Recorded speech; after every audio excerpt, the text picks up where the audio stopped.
Good afternoon guys. आज हम लोग बात करने वाले हैं ट्वेल्थ जो है आपका जो एग्जाम का पैटर्न है। ठीक है बच्चों, एग्जाम के पैटर्न के बारे में आज हम लोग डिस्कस करेंगे।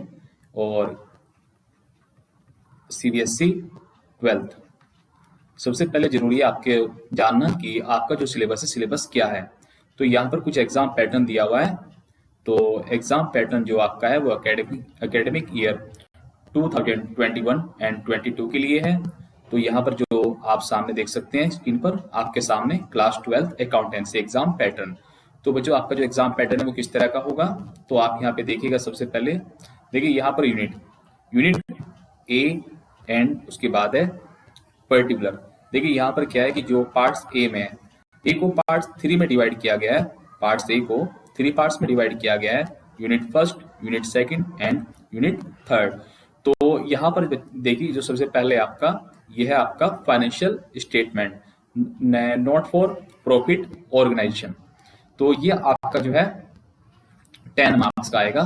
ठीक है, एनपीओ इसे हम लोग शॉर्ट में बोलते हैं एनपीओ, नॉन प्रॉफिट ऑर्गेनाइजेशन। ऐसे ऑर्गेनाइजेशन जिनका जो पर्पस है वो प्रॉफिट मोटिव नहीं है। सेकंड यूनिट की अगर हम लोग बात करें तो ये है आपका अकाउंटिंग फॉर पार्टनरशिप फर्म।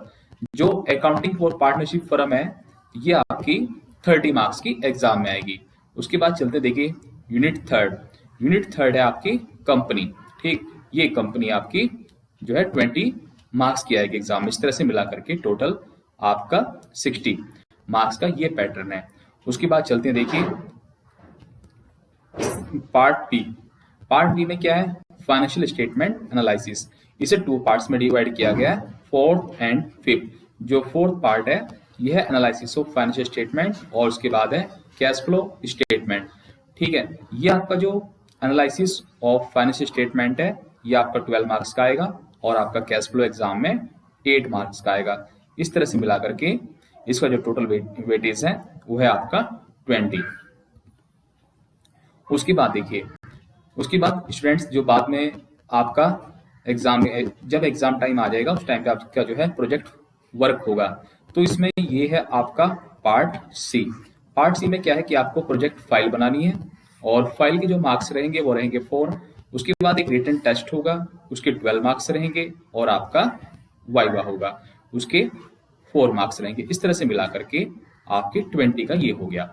ठीक है, तो आई होप कि आपकी जो सिलेबस है एग्जाम का पैटर्न है वो समझ में आ गया होगा। अगर नहीं आया मैं एक बार फिर से डिस्कस कर लेता हूँ। देखिए आपका जो सिलेबस है क्लास 12 के लिए सेशन 2021 एंड 2 के लिए, उसके बाद देखिए अकाउंटेंसी का जो पेपर कोड रहेगा वो रहेगा 055। ठीक, उसके बाद देखिए सबसे पहले सेक्शन फर्स्ट की बात करते हैं। ठीक, financial statement of not profit organisation, ये आपका 10 मार्क्स का आएगा।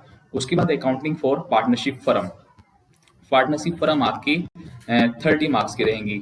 ठीक है, तो उसके बाद देखिए यहाँ पर जो पार्टनरशिप है, पार्टनरशिप फर्म के अंदर हम लोग क्या क्या डिस्कस करेंगे स्टूडेंट्स। सबसे पहले फंडामेंटल्स, उसके बाद गुडविल वैल्यूएशंस, उसके बाद change in PSR profit sharing ratio, उसके बाद एडमिशन ऑफ पार्टनर, उसके बाद retirement of partner and death of partner, और सबसे लास्ट में क्या है डिसोल्यूशन ऑफ पार्टनरशिप फर्म। तो इस तरह से टोटल मिला करके हमारा जो ये पार्टनरशिप है ये कंप्लीट हो जाएगा। उसके बाद देखिए थर्ड पार्ट में अकाउंटिंग फॉर कंपनीज मैंने आपको पहले ही बताया था 20 मार्क्स की है। इसमें हम लोग क्या डिस्कस करेंगे, issue of shares, issue of debentures and redemption का मीनिंग होता है रीपेमेंट, कि जिन्हें हमने शेयर किए इशू किए हुए थे, डिवेंचर्स को इशू किया हुआ है, उनकी रीपेमेंट करना। उसके बाद हम लोग फोर्थ में डिस्कस करेंगे फाइनेंशियल स्टेटमेंट एनालिसिस, ये आपका 12 मार्क्स का है। इसके अंदर हम लोग क्या डिस्कस करेंगे, इसके अंदर हम लोग डिस्कस करेंगे financial statement of companies, financial statement analysis और comparative and common size statement, उसके बाद अकाउंटिंग रेशियोज। उसके बाद फिफ्थ पार्ट में कैश फ्लो स्टेटमेंट, ये आपका जो कैश फ्लो स्टेटमेंट है ये आपका जो है 8 मार्क्स का रहेगा। उसके बाद है प्रोजेक्ट वर्क आपका 20 मार्क्स का है और इस तरह से टोटल मिला करके ये स्टूडेंट्स 100 मार्क्स का हो जाएगा। ठीक है, तो आई होप कि आपको ये बिल्कुल क्लियर समझ में आ गया होगा। अगर इसके बाद भी आपको किसी तरह का कोई डाउट है तो आप मुझे कमेंट करके जरूर बताइएगा। ठीक गाइस, आज के लिए इतना ही, नेक्स्ट वीडियो में फिर मिलेंगे।